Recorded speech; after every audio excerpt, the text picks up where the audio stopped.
Awareness is key. Or maybe you are.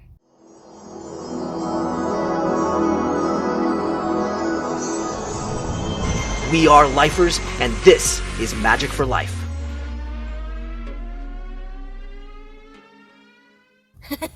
What's up, lifers? Michael Johnson here with the Magic for Life podcast, and I'm excited that you joined me today because we're going to be talking a little bit about awareness. Yep. This is my lovely daughter, Miss Jaina. Go check out her channel. She's rocking it, Miss Jaina Johnson. And make sure you like and subscribe this video and My channel. That's right. And we're excited to be talking to you today a little bit about awareness. Jaina, tell me a little bit more about awareness. Well, we've been reading this book called The Secret. Definitely recommend it. After you watch this video, maybe you can go check that out. And basically, we've been talking about awareness is like what you're aware of and different things of what that means. And the book has a bunch of different things about it that teaches you a lot, but it's kind of based on awareness. That's right. And figuring out that we are awareness. Yeah. So are you your mind? No. No. Are you your body? No. Okay. But you are awareness. Yes, you are awareness. That's pretty heavy. That's pretty heavy. Yeah. Why? How do we know we're awareness and not our mind or our body? Well, if you think about it, you are not your body. You're not the body. Your body is a vehicle you use to experience life. Like our car, like we're sitting in right now. Like the car we're sitting in right now. I see. You use it to drive around and experience different things. Cool. And so you're not your body. But you're aware your mind. of your body. You're aware of your body. Right. Which means you are awareness. You're not your body. And you're not your mind, because you just said it. You're not your mind because you are aware of your thoughts. Yeah. So the thing that's in common between the body and the mind is your awareness of both of them existing. Yes. Wow. That's pretty heavy stuff. Mm-hmm. Yeah. What do you think is the biggest implication for us as humans to figuring out that we are awareness and we're not our body or our mind? Well, that's a good question. It really depends on who you are, I feel like. Okay, so it's a little bit personal, right? Personal for you. Okay. Well, and I think it makes a big difference to understand that at any given point, the thoughts that are going on in your head aren't necessarily you, but because you're aware of your thoughts, right? Mm-hmm. Yeah. And I think that's a big deal. I think that a lot of times people get stuck in the fact that, oh, I had this thought, therefore I am that thought. Yeah. But we are not our thoughts. Our thought, like you said, and with our body is a vehicle for us to be able to experience life. So that must mean that thought, in a way, is similar, right? Yeah. It's a vehicle for us to experience life. I like that. And me and my dad were just reading the book today at One Man Band, and we were realizing that we read this one part, and we were looking up, we were thinking, and then he said to me, well, you were just not thinking of what your thoughts, not the music that was playing in the background of your life, like what's playing in the music. That's right. You weren't thinking of the music, you were thinking of your thoughts, so you were blocking out the sound of the music. So that came from an idea that says we can't think two thoughts at one time. Our ability to be aware of that is not good. So have you ever noticed, and this was the comment from the book, but have you ever noticed that when you are reading something and somebody talks to you, you can't actually process both at the same time? You can kind of do it, but usually you're missing one or the other. And in that moment while we were talking, I said, hey, did you notice there was music playing? And you didn't. I said no. No, because you were busy thinking about what we were reading in the book. And yeah. Right now you're listening to us talk to you a little bit about awareness.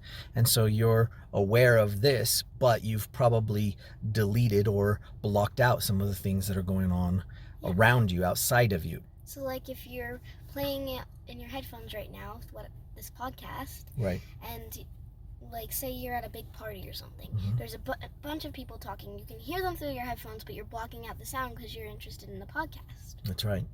And our ears have the ability to do that, right? Our ears can hone in on what we'd like it to hear, and therefore we can hear that thing honed in a little bit closer. Yeah. But we can also, either expand our awareness or we can contract our awareness. And the interesting thing about that is what our mind starts to think about, we become aware of. And so now we're aware of our thoughts that our mind is thinking. Yeah. And now this is super important, right? Because as we gain this awareness, what's happening is we are now listening to the thoughts or being aware of the thoughts that are going on in our mind. If you're having negative thoughts, then the things around you are tainted with the negative. If you're having positive thoughts, then the things around you are also tainted with the positive. Kind of like we were also talking about today. Like there was, say you're a hamster and you're stuck in one of those wheels that they run in. You're in the negative wheel, but you can easily get out and go into the happy wheel. That's right. That's right. So a little bit of a negative as you start walking, and then it produces more and the wheel starts spinning, and there's this feeling like you have to keep going, like you have to keep doing the negative, and it kind of acts like momentum keeps you in it. But the hamster can get out anytime it wants. Yeah.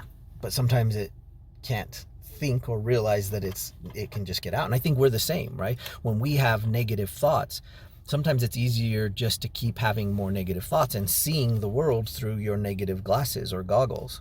Yeah. Like if your goggles are dirty. If your goggles are dirty. Yeah, you can't see through them very clearly. But you can easily clean them off and see through it clearly again. Right. You like going swimming, right? We're going to do it today, in fact. Oh, yeah. And you put goggles on, I bet.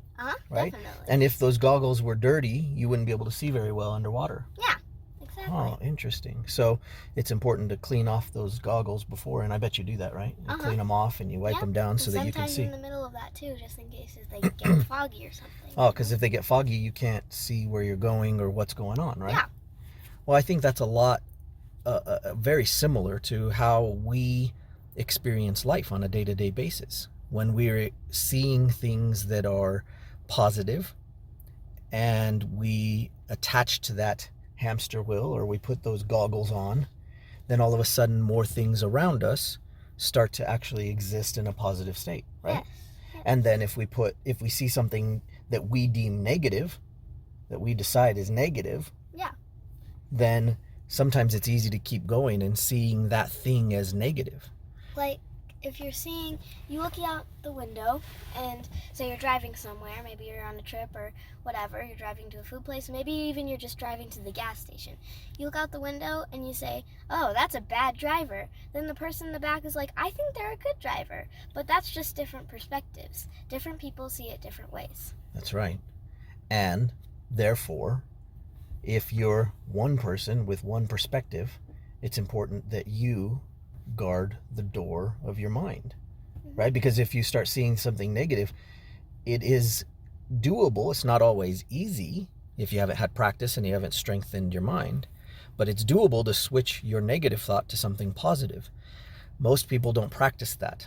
We should upgrade our emotional operating system, because that's essentially what we're talking about. We're talking about this system that we have that operates and runs as a vehicle, and our awareness of that is important. So awareness is key. Yeah. That's important. So if awareness is key, then you think, and you are awareness, then you must be key. Yeah, because we were talking about earlier, we were saying, well, you are not your body, you are not your mind, you are awareness. If awareness is key, you are the key. That's right. You are the key.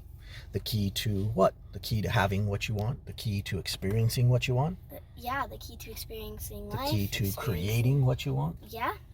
Have, be, do, as some people say. That's a pretty common thing. Be, do, have. If you want it to, it can be the key of whatever you want it to be, too. Whoa, that's deep. Mm-hmm. All right. Well, we thought we'd bring this message to you.